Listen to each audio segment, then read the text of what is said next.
पंतप्रधान नरेंद्र मोदी आज हरियाणा, चंदीगड आणि पंजाबला भेट देणार. देशाच्या पहिल्या हायड्रोजन रेल्वेला दाखवणार हिरवा झेंडा.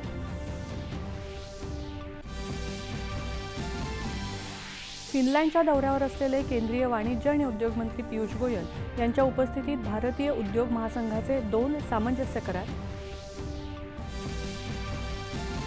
प्रादेशिक हवाई संपर्क योजना उडानच्या पुढील टप्प्यांतर्गत पुढील 10 वर्षात 120 नवीन ठिकाणांना हवाई सेवेशी जोडणार. सुमारे 4 कोटी नव्या प्रवाशांना हवाई प्रवासाची सुविधा.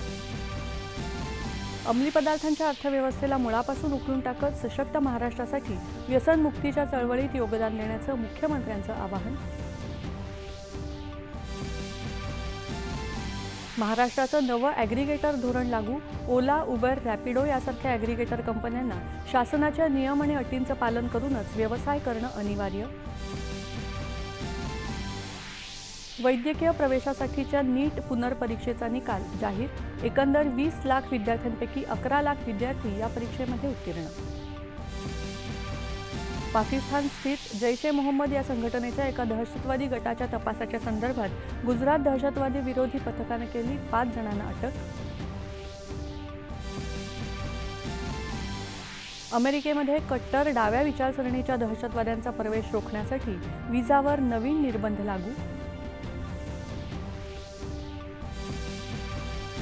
जकार्ता इथे सुरू असलेल्या 19 आणि 23 वर्षांखालील आशियाई मुष्टियुद्ध स्पर्धेत भारताची चमकदार कामगिरी सुरूच. सुवर्ण आणि रौप्य पदकांची लयलूट. जपान खुल्या बॅडमिंटन स्पर्धेत भारताच्या पी.व्ही. सिंधू हिची पहिल्यांदाच उपांत्य फेरीमध्ये धडक. आणि राज्यात मान्सूननं ओढ दिल्यामुळे खरीप पेरण्यांचा वेग मंदावला. अनेक भागांमध्ये दुबार पेरणीचं संकट निर्माण होण्याची शक्यता. नमस्कार,